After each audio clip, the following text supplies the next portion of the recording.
Kami undang umat untuk berdiri.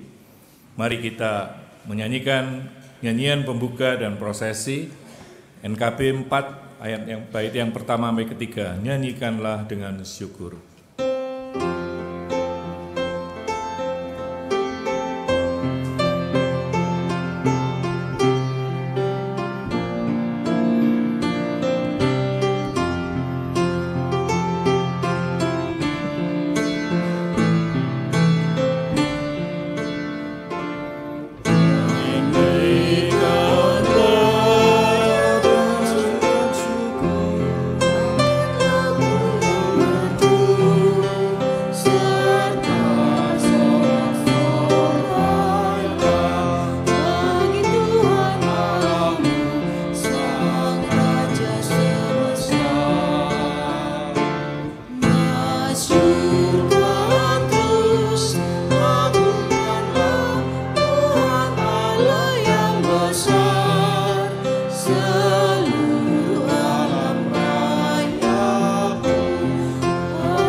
Kebaktian ini berlangsung di dalam nama Bapa, Anak, dan Roh Kudus.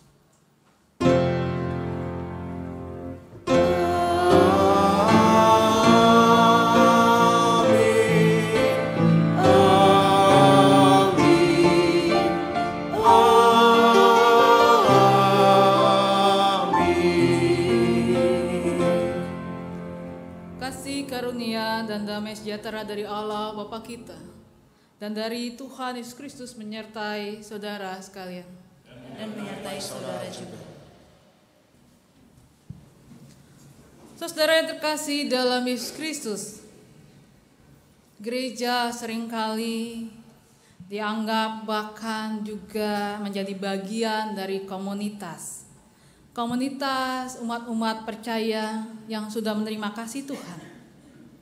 Tapi kita juga diingatkan dengan tema kita hari ini, kasih Kristus kekuatan yang baru bagi komunitas yang baru. Kita melalui firman Tuhan dan kebaktian hari ini hendak merayakan dalam Paskah. Apakah kita betul-betul menjadi komunitas yang selalu membaharui dalam kehidupan kita? Komunitas yang fresh, yang segar, yang menyatakan kasih dan kekuatan Allah bagi kehidupan kita. Mari kita kembali memuji Tuhan. Kita nyanyikan betapa agung kasih Allah kita yang tiada taranya.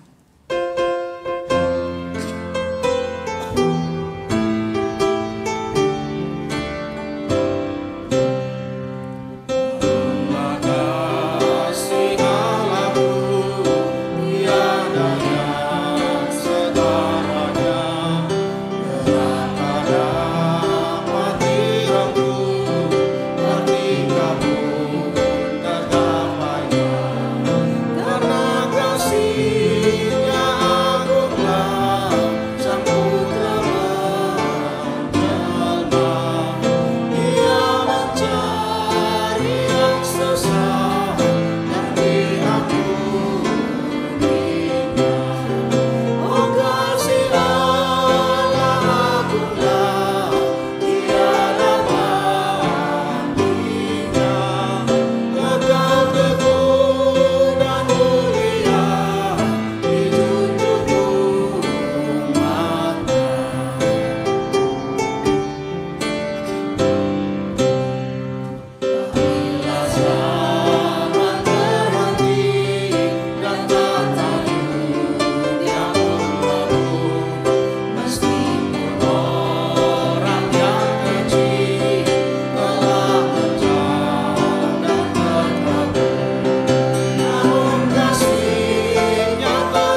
Mari saudara kita bersatu dalam doa.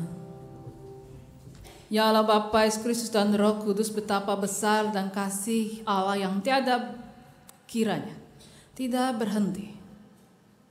Sungguh luar biasa, sangat mengharu dalam kehidupan kami. Kami pun tidak pernah berhenti berbuat dosa dan kesalahan. Sekalipun kami dalam pikiran, perkataan, dan perbuatan kami begitu juga senang melukai sesama kami,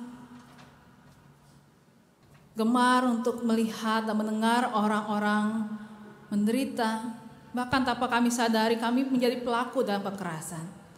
Kami menjadi pelaku untuk mendiskriminasikan orang lain. Kami menjadi pelaku untuk memuaskan keegoisan kami. Tuhan Yesus yang sangat baik dengan sangat luar biasa, ampunilah kami. Jangan perhitungkan kesalahan dan keberdosaan kami. Tapi Tuhan, dengan mengingat kerapuhan, dengan mengingat ketidakmampuan kami untuk menolong kami keluar dari segala keberdosaan kami mohon Tuhan, tolonglah kami. Tolonglah kami, didiklah kami, ingatkanlah kami Tuhan, dan tuntunlah kami. Agar setiap pertobatan kami menjadi pertobatan yang hidup. Agar setiap niat hati untuk menjadi orang yang lebih baik dan benar dalam menyatakan kasih dan melakukan kasih Tuhan, itu menjadi niat yang hidup. Sehingga kami boleh menyatakan kasih Tuhan, wajah Kristus, tengah dunia yang sekarang ini mengerang. Tuhan, tolonglah kami dan selamatkanlah kami. Dalam Yesus Kristus kami mohon. Amin.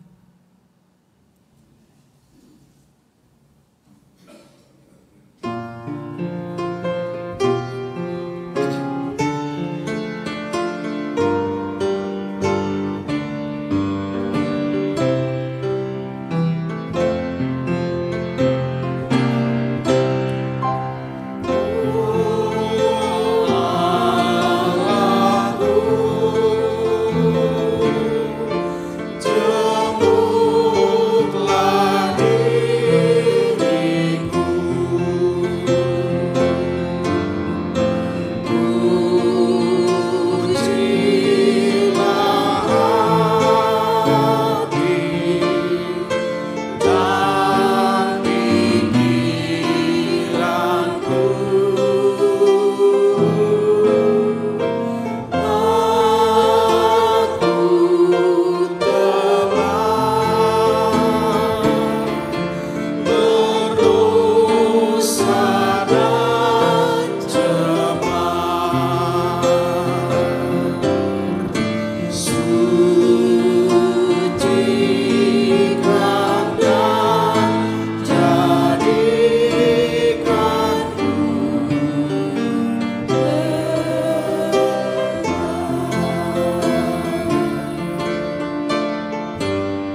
saudara, dengan berdiri dengarkanlah berita anugerah dari Tuhan yang terambil dari Wahyu 21 ayatnya yang ke-6. Firman-Nya lagi kepadaku, semuanya telah terjadi.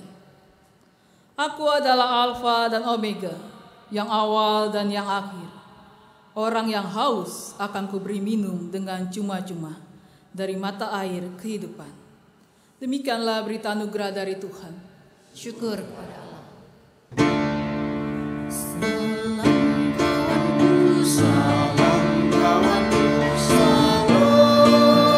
salam damai Kristus besertamu.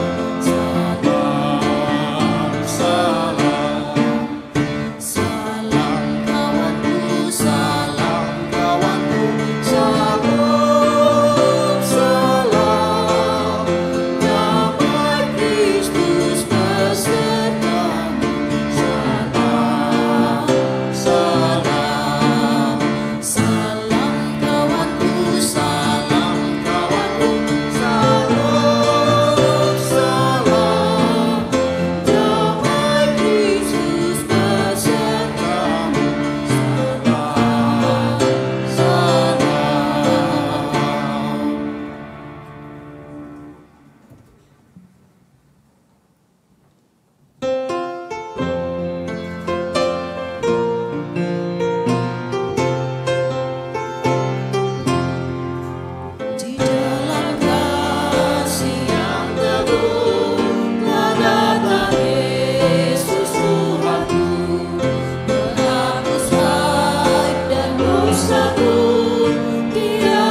Terima kasih sekali untuk persembahan yang sangat luar biasa. Tuhan memberkati untuk oma-oma semua. Mari saudara, kita siapkan hati kita berdoa.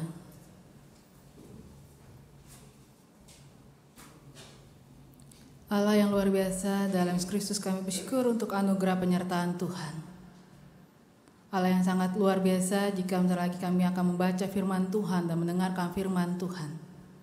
Kami mohon Tuhan, sekalipun kami yakin Tuhan sudah mengurapi kami dengan hikmat dan kuasa kasih Tuhan. Beri kami kepekaan untuk merasakan itu dalam akal pikiran dan juga khususnya hati kami.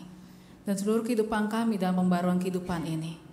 Sehingga setiap kami boleh membawa komunitas ini, gereja ini, wajah Kristus dalam kekristenan menjadi komunitas yang hidup. Komunitas yang penuh kasih dan anugerah Tuhan. Karena itu Tuhan, tolonglah kami. Tuhan, urapilah hamba-hamba Tuhan dalam pelayanan firman Tuhan dan pembacaan firman Tuhan. Sehingga apa yang kami baca dan kami beritakan adalah benar, adalah firman Tuhan yang hidup. Menghidupkan setiap kami dan kami boleh melakukannya dengan baik dan benar dalam kehidupan kami. Karena Tuhan Yesus Kristus, tolonglah kami. Dalam Kristus kami memohon. Amin.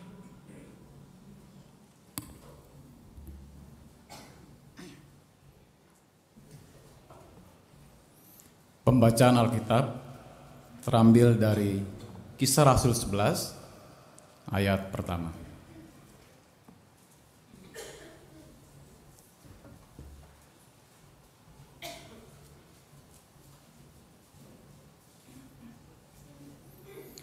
Rasul-rasul dan saudara-saudara di Yudea mendengar bahwa bangsa-bangsa lain juga menerima firman Allah. Ketika Petrus tiba di Yerusalem, orang-orang dari golongan yang bersunat berselisih pendapat dengan dia. Kata mereka, "Engkau telah masuk ke rumah orang-orang yang tidak bersunat dan makan bersama-sama dengan mereka." Tetapi Petrus menjelaskan dengan segala sesuatu berturut-turut, katanya, "Aku sedang berdoa di kota Yope, tiba-tiba rohku diliputi kuasa ilahi dan aku melihat suatu penglihatan. Sebuah benda berbentuk kain lebar yang bergantung pada keempat sudutnya diturunkan dari langit sampai di depanku. Aku menatapnya dan di dalamnya aku lihat segala jenis binatang berkaki empat dan binatang liar dan binatang menjalar dan burung-burung. Lalu aku mendengar suara berkata kepadaku, 'Bangunlah, hai Petrus, sembelihlah dan makanlah.' Tetapi aku berkata, 'Tidak Tuhan, tidak, sebab belum pernah sesuatu yang haram dan yang tidak tahir masuk ke dalam mulutku.'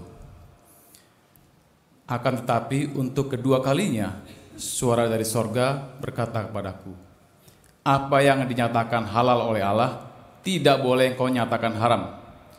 Hal itu terjadi sampai 3 kali, lalu semuanya ditarik kembali ke langit. Dan sekitar itu juga 3 orang berdiri di depan rumah di mana kami menumpang. Mereka diutus kepadaku dari Kaisarea. Lalu kata Roh kepadaku, 'Pergi bersama mereka dengan tidak bimbang.' Dan 6 saudara ini menyertai aku. Kami masuk ke dalam rumah orang itu, dan ia menceritakan kepada kami bagaimana ia melihat seorang malaikat berdiri dalam rumahnya dan berkata kepadanya, 'Suruhlah orang ke Yope untuk menjemput Simon yang disebut Petrus. Ia akan menyampaikan suatu berita kepada kamu yang akan mendatangkan keselamatan bagimu dan bagi seluruh isi rumahmu.' Dan ketika aku mulai bicara, turunlah Roh Kudus ke atas mereka, sama seperti dahulu ke atas kita. Maka teringatlah aku akan perkataan Tuhan.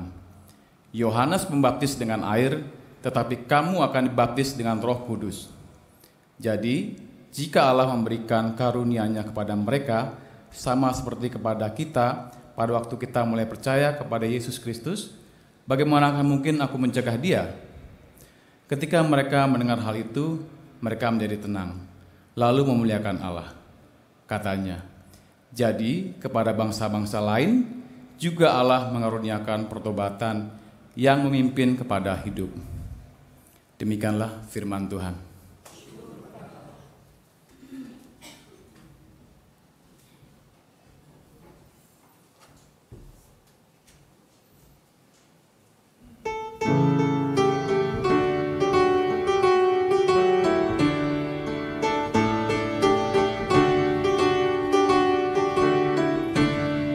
Baiklah semuanya memuji Tuhan, sebab Dia memberi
Pembacaan Kitab Wahyu 21 ayat 1. Lalu aku melihat langit yang baru dan bumi yang baru, sebab langit yang pertama dan bumi yang pertama telah berlalu, dan laut pun tidak ada lagi. Dan aku melihat kota yang kudus, Yerusalem yang baru, turun dari surga, dari Allah, yang berhias bagaikan pengantin perempuan yang berdandan untuk suaminya. Lalu aku mendengar suara yang nyaring dari tahta itu berkata, "Lihatlah, kemah Allah ada di tengah-tengah manusia, dan ia akan diam bersama-sama dengan mereka. Mereka akan menjadi umat-Nya, dan ia akan menjadi Allah mereka. Dan ia akan menghapus segala air mata dari mata mereka, dan maut tidak akan ada lagi, tidak akan ada lagi perkabungan atau ratap tangis atau duka cita. Sebab segala sesuatu yang lama itu telah berlalu." Ia yang duduk di atas tahta itu berkata, "Lihatlah, aku menjadikan segala sesuatu baru." Dan firman-Nya, "Tuliskanlah, karena segala perkataan ini adalah tepat dan benar." Firman-Nya lagi kepadaku, "Semuanya telah terjadi. Aku adalah Alfa dan Omega, yang awal dan yang akhir. Orang yang haus akan kuberi minum dengan cuma-cuma dari mata air kehidupan." Demikianlah firman Tuhan.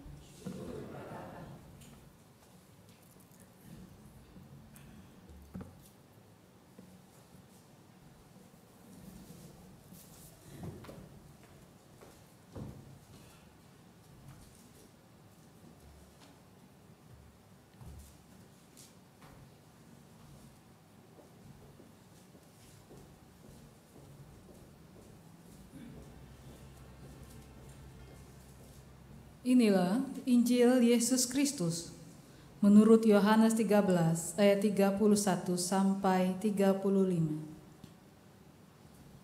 Injil Yesus Kristus menurut Yohanes 13 ayat 31 sampai 35 akan mulai dibacakan dari ayatnya yang ke-31. Sesudah Yudas pergi, berkatalah Yesus, "Sekarang anak manusia dipermuliakan dan Allah dipermuliakan di dalam dia. Jikalau Allah dipermuliakan di dalam dia, Allah akan mempermuliakan dia juga dalam dirinya dan akan mempermuliakan dia dengan segera. Hai anak-anakku, hanya seketika saja lagi aku ada bersama kamu. Kamu akan mencari aku. Dan seperti yang telah aku katakan kepada orang-orang Yahudi, ke tempat aku pergi tidak mungkin kamu datang. Demikian pula aku mengatakannya sekarang juga kepada kamu.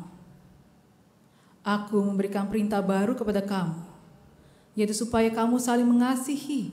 Sama seperti aku saling mengasihi kamu, demikian pula kamu harus saling mengasihi. Dengan demikian, semua orang akan tahu bahwa kamu adalah murid-muridku, yaitu jikalau kamu saling mengasihi." Demikianlah Injil Yesus Kristus. Berbahagialah mereka mendengarkan firman Allah dan yang meliharanya. Haleluya. Haleluya, haleluya, haleluya.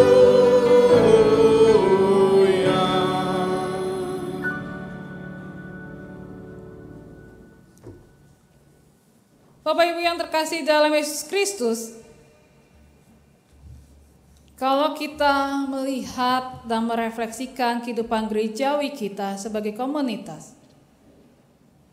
coba kita bertanya, seandainya gereja GKI Kapling Polri ini nggak ada, kira-kira masyarakat protes nggak?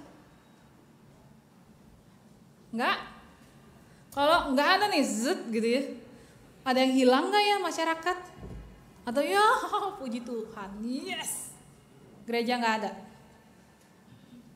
Saudara, atau kemudian sebaliknya, kalau misalnya GKI Kapling Polri ini nggak ada gitu ya, nggak ada terus nggak ada gitu ya, karena kan banyak juga ya kasus-kasus gereja yang kemudian sweeping, yang udah jadi lama lalu di demo terus nggak ada tuh ya, dengan berbagai konfliknya.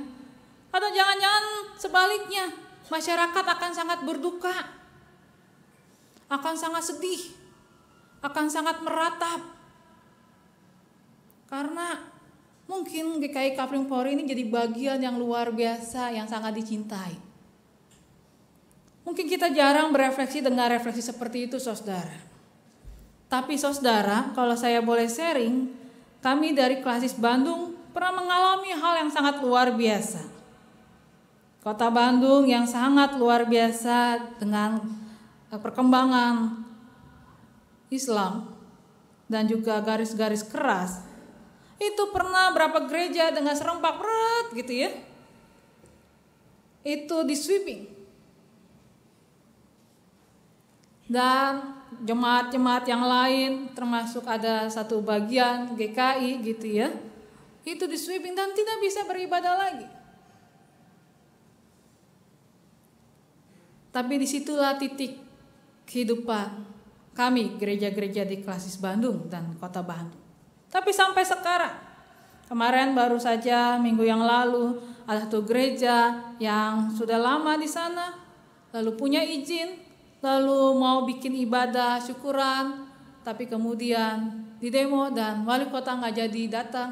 Lalu sekarang lagi ribut karena izinnya bisa saja kemudian dibekukan. Saudara terkasih dalam Yesus Kristus, tapi hal-hal seperti ini menjadi bagian di mana gereja hadir, di mana juga kita harusnya bisa berefleksi bersama. Apakah ketika gereja hadir menjadi bagian yang dicintai? Menjadi bagian yang kemudian merasakan dampaknya.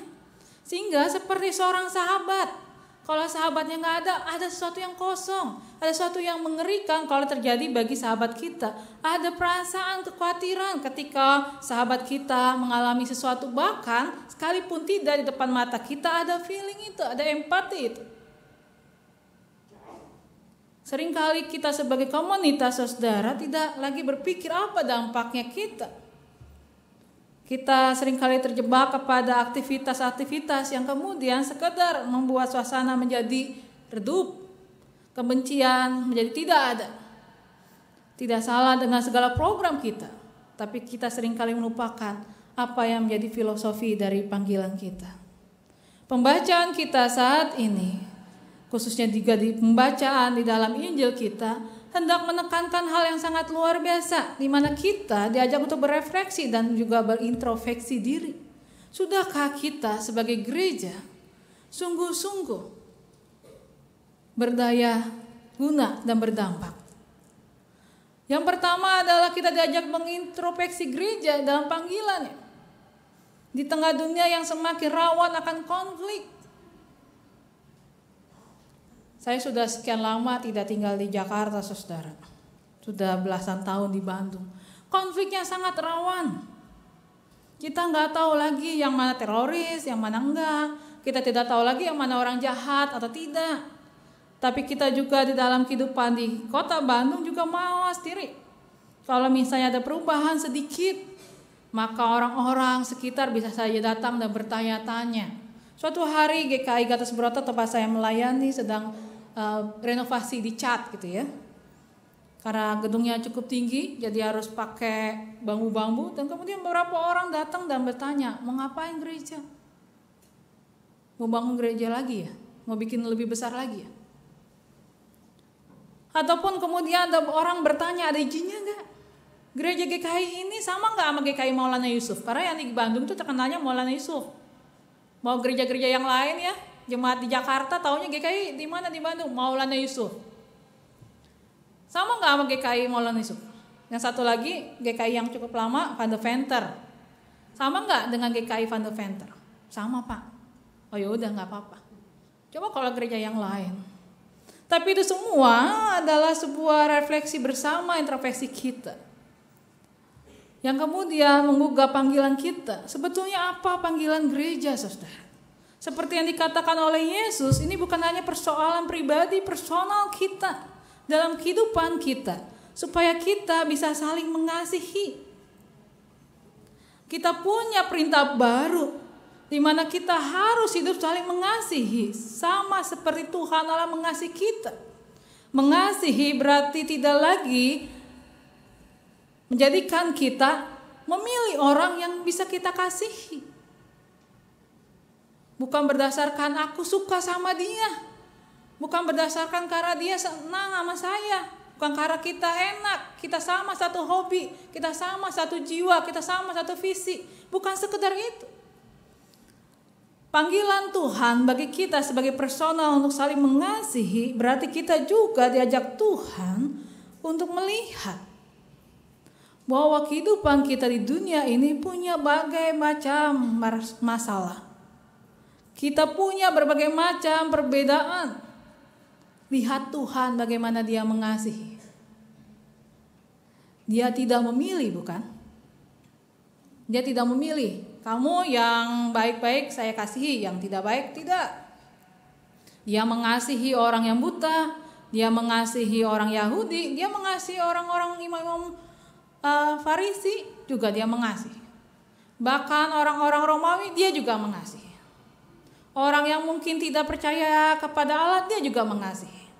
Perempuan yang bangsawan Dia mengasihi. Perempuan pelacur Dia mengasihi. Orang yang sehat yang luar biasa juga perang Dia mengasihi. Bahkan Petrus Dia mengasihi sang pianat itu. Bahkan orang juga yang tidak dikenal Dia mengasihi. Dia tidak memilih kasih, saudara. Karena itu penting untuk kita mengintrospeksi diri kita sebagai gereja. Apakah kita sudah sungguh-sungguh mengasihi sebagai komunitas kasih? Karena kalau kita hanya bicara kasih Kristus buat saya, itu adalah ekspresi kasih yang egois. Itu adalah ekspresi panggilan yang egois. Karena sekarang, saudara, bukan zamannya lagi kita berbicara tentang kasih untuk saya. Apakah saya dikasihi? Tapi kita lihat baik-baik perkataan Tuhan. Dikatakan oleh Tuhan adalah yang pertama sekarang. Bahwa ini adalah hal yang mendesak. Sekarang kamu harus mengasihi. Sekarang anak manusia dipermuliakan. Dan perintahnya adalah mengasihi. Berulang kali dalam pembacaan kita Tuhan berkata mengasihi, mengasihi. Dengan kata lain, kalau kita mengasihi, saya bukan ahli bahasa Indonesia, Bapak Ibu ya. Kalau Bapak Ibu ada yang ahli bahasa Indonesia, mengasihi berarti kita kan sebagai orang yang memberi, yang melakukan, bukan yang mendapatkan. Tetapi mari kita melihat kehidupan gereja secara keseluruhan, baik di dalam GKI, Kalpori, ataupun klasis, ataupun sinode wilayah atau sinode. Apakah kita betul-betul terpanggil dalam hal mengasihi, membagi, memberikan, melepaskan. Yang kedua, saudara, dengan demikian kita diajak untuk mengintrospeksi gereja dalam kehidupan kita, dalam jati diri kita sebagai murid-murid Yesus. Kita diajak untuk kemudian keluar dari status quo kita. Apa sih yang membuat gereja seringkali tidak berdampak dengan sangat luasa? Dengan sangat baik, dengan sangat elegan, dengan sangat cair. Yang sering kali adalah kita terdiam pada status quo traumatis. Belum apa-apa kita udah takut.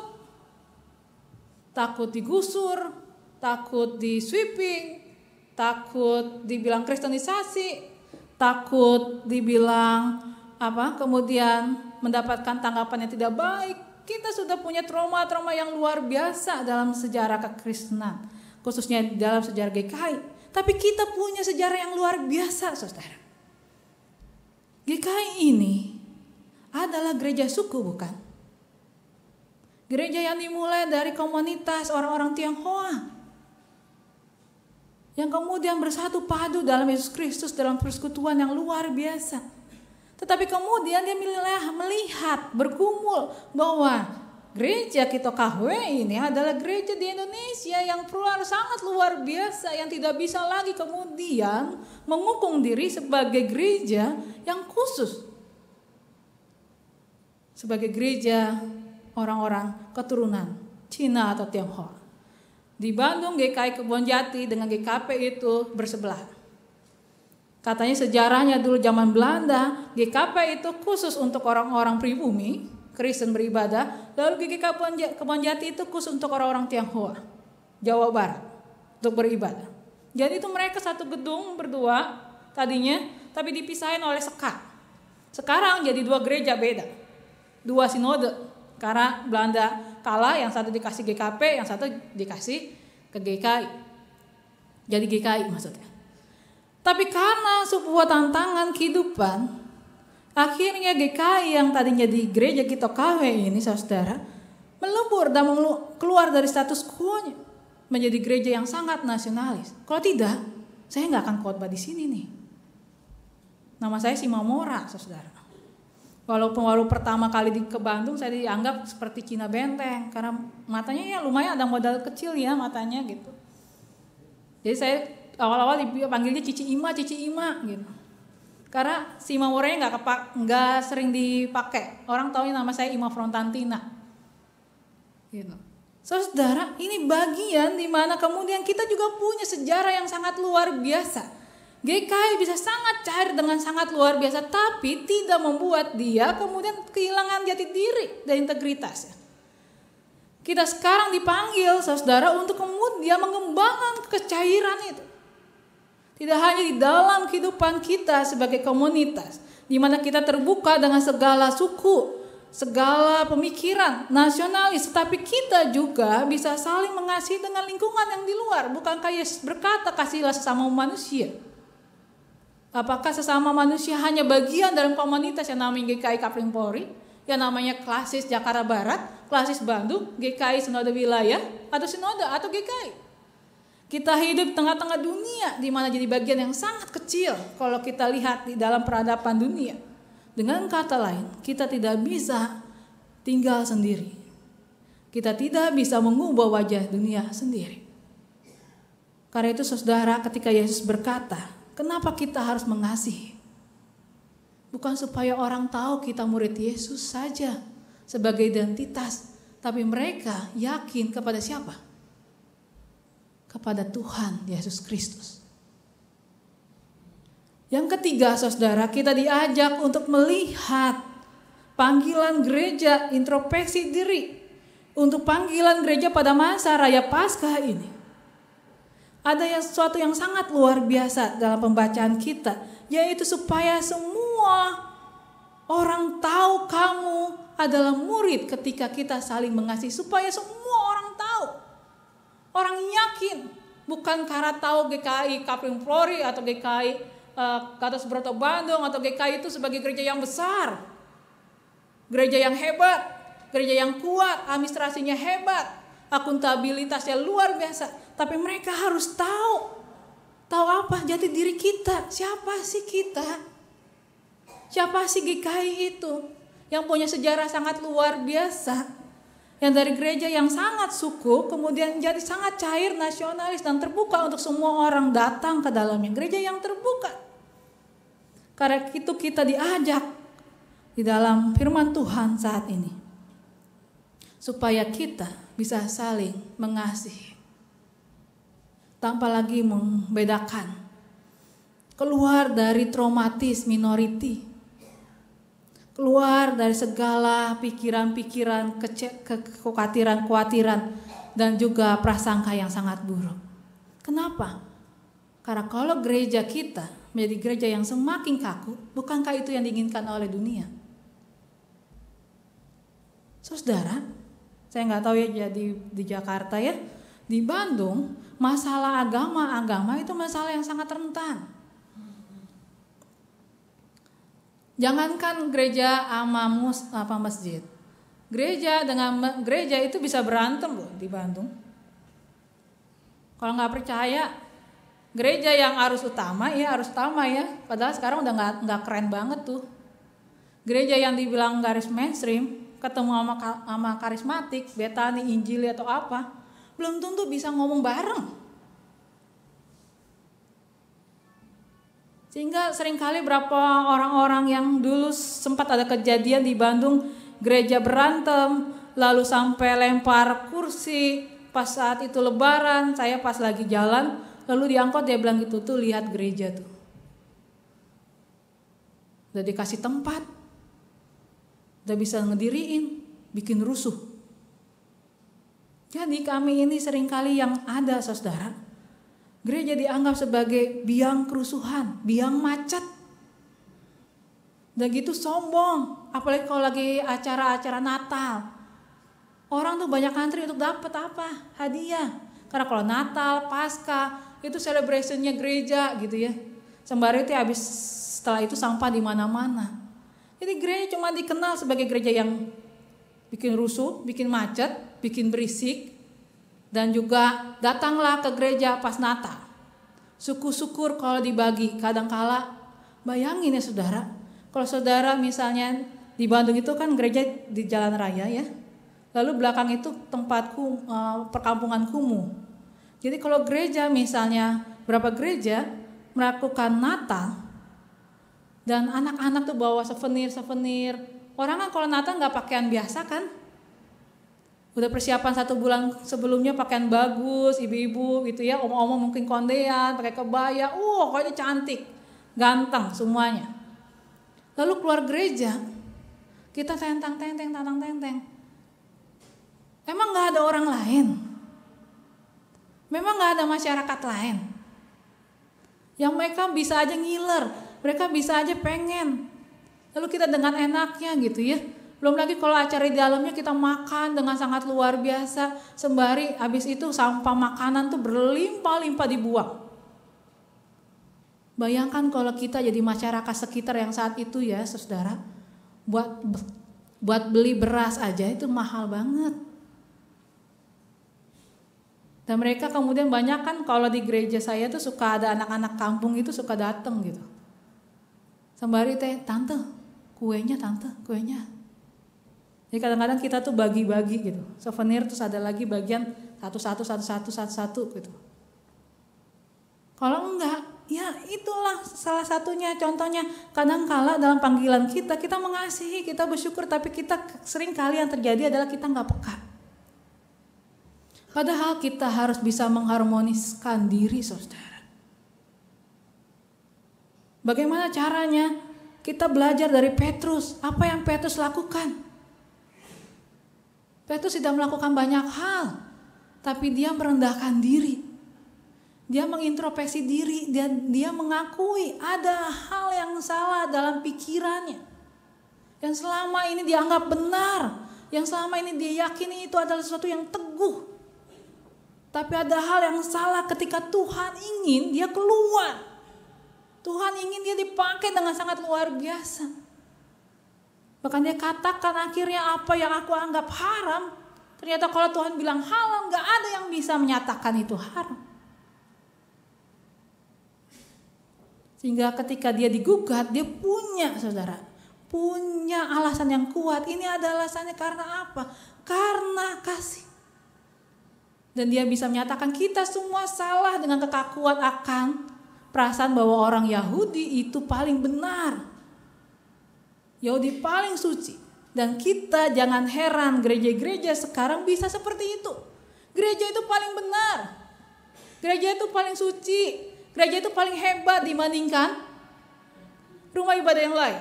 Orang Kristen itu paling benar, paling suci, paling hebat, paling luar biasa dibanding agama lain. Kalau demikian kita terjebak lagi. Mari kita mengintrospeksi dalam panggilan kita. Mari kita mengintrospeksi dalam integritas kita. Mari kita mengintrospeksi saudara di dalam kehidupan kita sebagai murid-murid Yesus. Karena di luar sana terorisme megantayang. Karena di luar sana dunia sedang mengerang. Karena di luar sana kekerasan begitu sangat luar biasa. Karena di luar sana bahkan mungkin di dalam gereja ini ada banyak orang yang merasakan kesepian dan kesunyian akan kasih. Nah mereka bertanya, di mana kasih itu? Kasih yang tidak hanya pura-pura, tapi kasih yang betul-betul hidup. Ketika teror sangat luar biasa. WCC lalu kemudian di Paris dan segala macam. Banyak gereja-gereja, banyak agama-agama lain, banyak kaum muslim yang berjuang supaya kita hidup bersama untuk satu. Dunia ini menjadi rumah bersama yang menyenangkan. Tapi mulainya dari mana? Mulainya dari diri kita. Kapan? Sekarang. Dengan kata lain, jadikanlah GKI Kapling Polri ini jadi rumah cintanya Tuhan.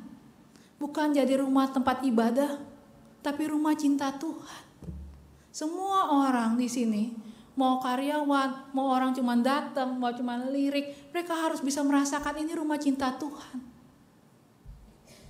Ini rumah tempat kami merasakan cinta kasih dan berbagi cinta kasih dalam Tuhan dan oleh karena Tuhan Yesus Kristus.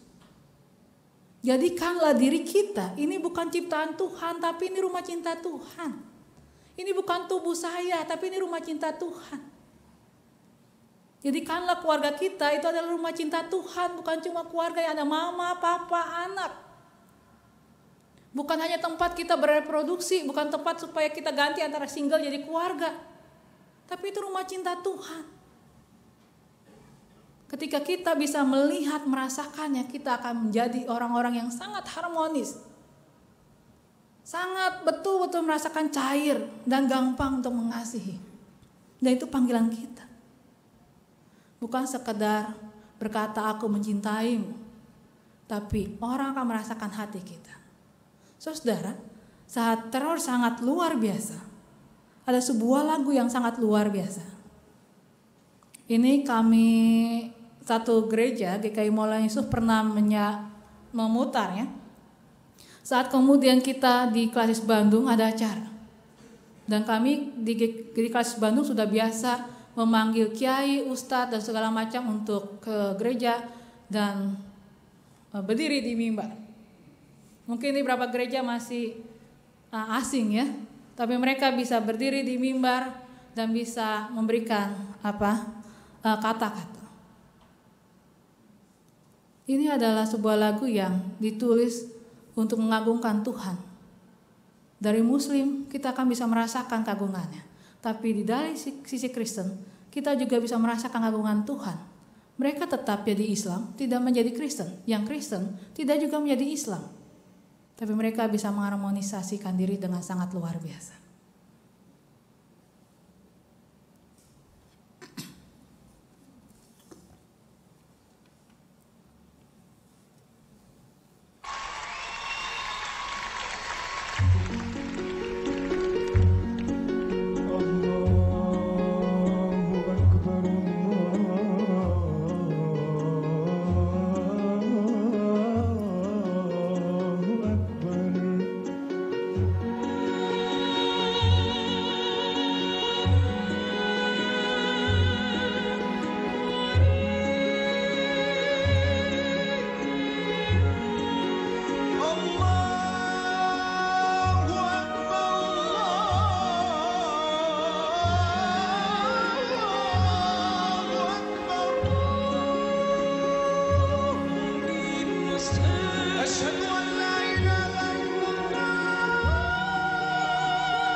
Kita bisa mendengar suara azan itu dengan jelas, tapi kita juga bisa mendengar lagu Ave Maria yang dinyanyikan dengan sangat syahdu.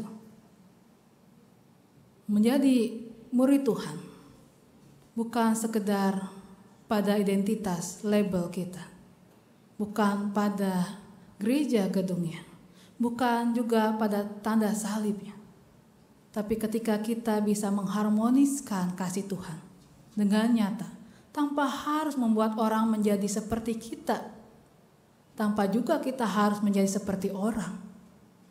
Tapi biarlah kasih itu boleh muncul dan bertumbuh. Asal kita mau keluar dari segala kungkungan, kekerasan pikiran, hati, dan khususnya kekecewaan, dan juga trauma-trauma yang membuat kita saling curiga. Dunia tidak menunggu kita. Dunia tidak memberi kita kesempatan untuk dikasihi. Karena itu sudah diberikan oleh Tuhan Yesus Kristus. Apa tugas kita, saudara? Cuma satu, mengasihi. Saling mengasihi. Seperti Tuhan mengasihi tanpa batas, tanpa pilih, dan tanpa memilih. Tuhan memberkati kita.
Jemaat diundang berdiri.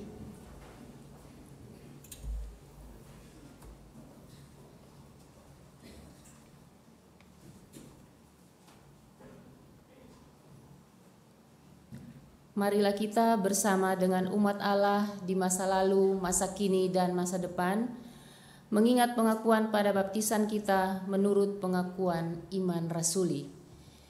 Aku percaya kepada Allah, Bapa yang Maha Kuasa, Khalik langit dan bumi, dan kepada Yesus Kristus, Anaknya yang tunggal Tuhan kita, yang dikandung dari Roh Kudus, lahir dari anak darah Maria, yang menderita sengsara di bawah pemerintahan Pontius Pilatus, disalibkan, mati dan dikuburkan, turun ke dalam kerajaan maut. Pada hari yang ketiga bangkit pula dari antara orang mati, naik ke surga, duduk sebelah kanan Allah, Bapa yang Maha Kuasa. Dan dari sana ia akan datang untuk menghakimi orang yang hidup dan yang mati.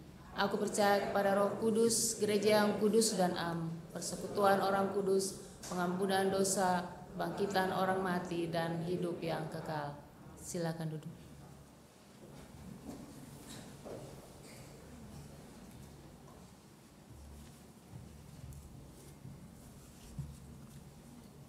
Mari saudara kita naikkan doa syafaat, kita berdoa. Saudara yang terkasih dalam Yesus Kristus, mari kita mengingat setiap keluarga kita mengingat pergumulan kehidupan kita, gereja Tuhan, GKI, dan juga dunia. Tuhan Allah yang sangat luar biasa. Kami bersyukur untuk kasih Tuhan yang tidak pernah berhenti sedikit pun. Kami bersyukur untuk kasih Tuhan yang sangat luar biasa. Kami mengingat bagi setiap jemaat yang sedang mengalami pergumulan hidup, baik dalam keluarga, pekerjaan, untuk pasangan hidup, untuk anak-anak, khususnya bagi mereka ya Tuhan, dalam hidup mereka merasakan dan menjadi korban kekerasan, ketidakadilan di rumah, di gereja, di masyarakat. Beri kami kepekaan, dan barulah kami untuk menjadi sahabat bagi mereka ya Tuhan, supaya dalam pergumulan mereka merasa ada sahabat yang berjalan sebagai bukti Tuhan mengasihi dan juga memimpin mereka.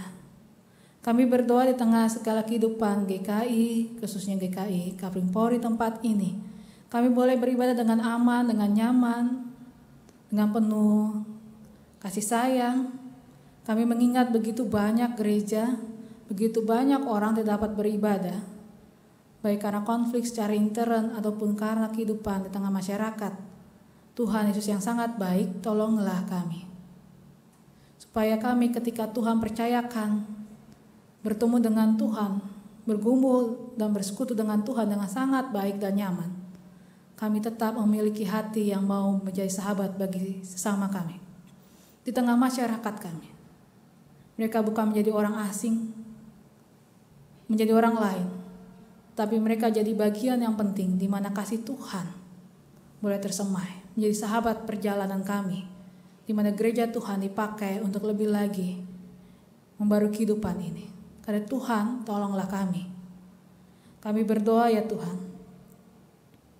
bagi kehidupan para pelayan Tuhan, baik majelis jemaat, pendeta Yael, para aktivis pengurus, bahkan setiap orang yang bekerja di tempat ini.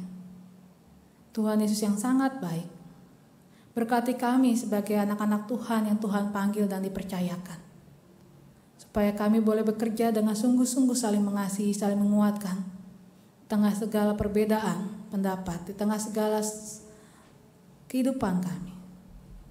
Tapi biarlah kami boleh menjadi sahabat satu dengan yang lain. Begitu juga dengan hubungan satu dengan lain di antara kami. Biarlah GKI Kapling Polri ini menjadi rumah cinta Tuhan, tempat di mana orang bisa merasakan cinta kasih Tuhan yang hidup dan menghangatkan. Begitu juga dalam keluarga kami dan kami pribadi Tuhan. Kami juga berdoa ya Tuhan untuk anak-anak kami yang menghadapi ujian nasional. Kiranya Tuhan menguatkan mereka, beri ketenangan dan keyakinan. Berkati orang tua yang akan mendampingi mereka, supaya mereka boleh berhasil dengan gemilang, tetapi juga mereka boleh menjadi teladan di dalam kehidupan mereka. Tuhan, kami berdoa juga untuk bangsa dan negara kami. Bangsa ini bangsa yang sangat besar, kami tahu itu Tuhan. Bangsa ini sangat kaya, bangsa ini sangat strategis. Dan kami yakin ada banyak bangsa-bangsa yang lain, bahkan banyak orang ingin menguasai negara ini. Dengan berbagai macam konflik dan isu-isu yang sangat luar biasa. Berkati kami sebagai bangsa dan rakyat Indonesia. Kami sangat mencintai bangsa ini untuk boleh bertumbuh bersama-sama. Menjadi bangsa yang besar dan kuat. Di tengah persaingan ekonomi, politik, dan juga tengah segala gempuran isu-isu yang sangat luar biasa. Karena Tuhan berkati kami, supaya kami boleh menjadi anak bangsa yang menjadi sahabat dengan yang lain, dan bekerja sama, dan kami juga boleh bersama-sama menjaga kedamaian kehidupan bangsa dan dunia ini. Begitu juga berkati pemerintah. Berkati juga untuk khususnya Kota Jakarta, untuk pemilihan gubernur. Kiranya semuanya Tuhan berkati dan jaga, supaya apapun isunya tidak memecah belah bangsa ini.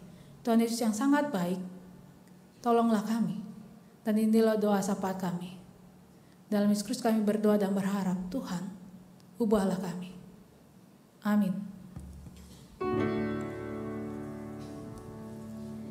Bapa kami yang ada di surga,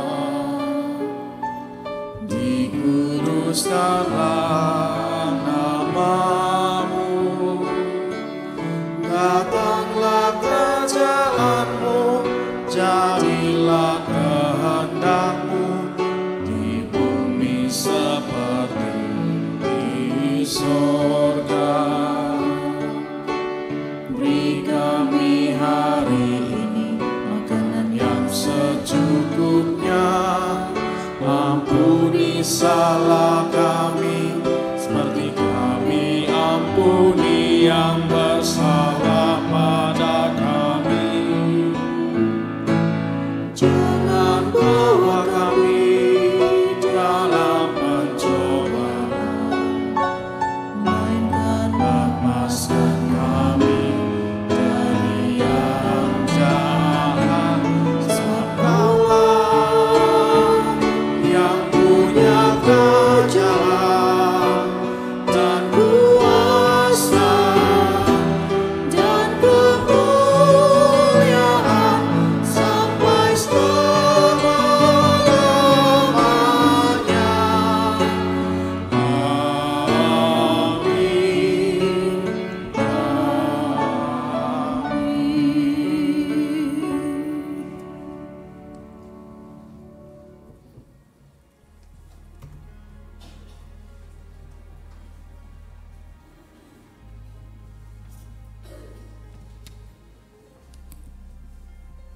Bapak Ibu yang dikasihi Tuhan, hidup yang kita jalani ini adalah hidup semata-mata karena anugerah Tuhan. Hidup karena pemberian dan kemurahan hati Tuhan.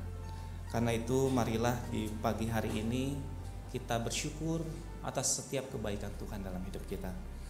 Dan mengingat firman Tuhan yang terambil dari Mazmur 24 ayat 1 dan 2 yang demikian bunyinya. Tuhanlah yang empunya bumi serta segala isinya, dan dunia serta yang diam di dalamnya. Sebab dialah yang mendasarkannya di atas lautan dan menegakkannya di atas sungai-sungai. Terima kasih ya Tuhanku sebagai lagu ucapan syukur kita.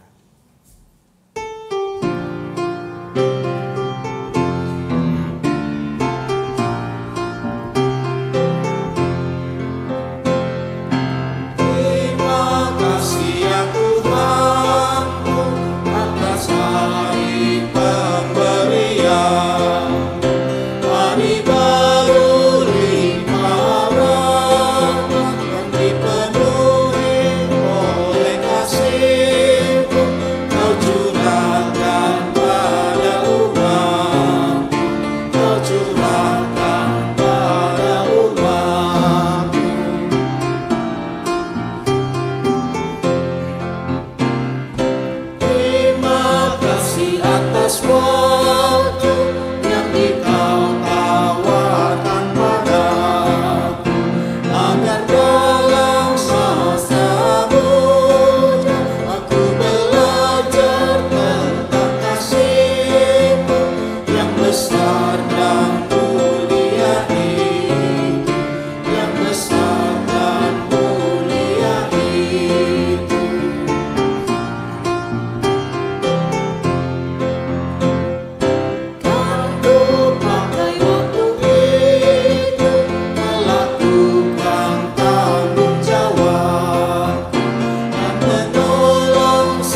diundang untuk berdiri.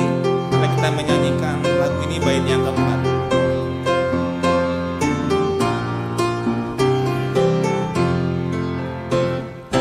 Puji syukur ku ucapkan atas waktu yang kau ciptakan.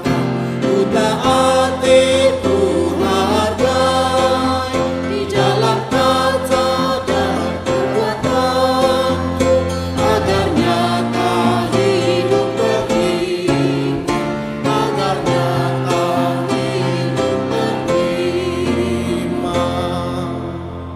Mari kita berdoa. Bapa, kami bersyukur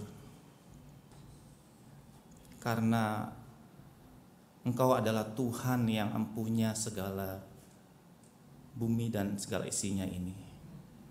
Dan itu berarti Engkau juga yang menjadi pemilik hidup kami. Engkau yang berdaulat atas hidup kami, ya Allah.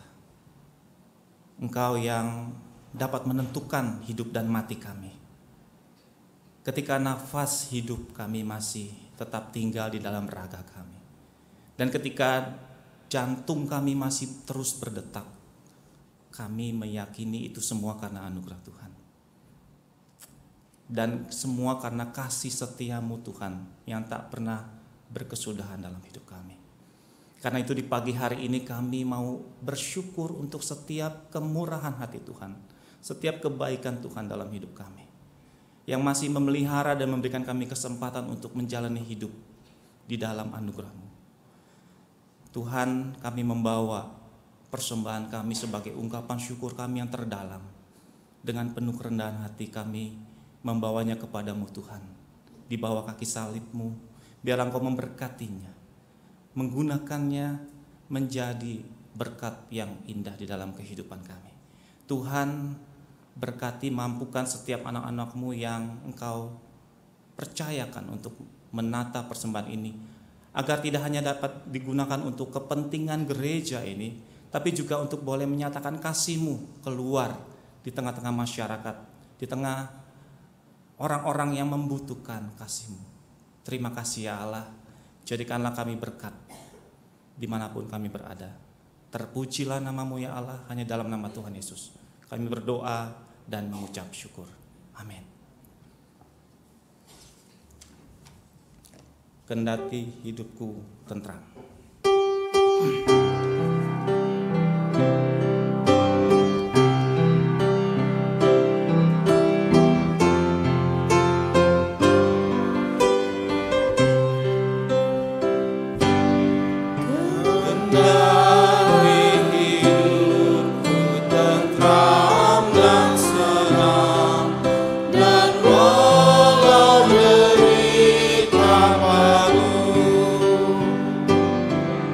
Engkau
Arahkanlah hati saudara kepada Tuhan. Jadilah saksi Kristus.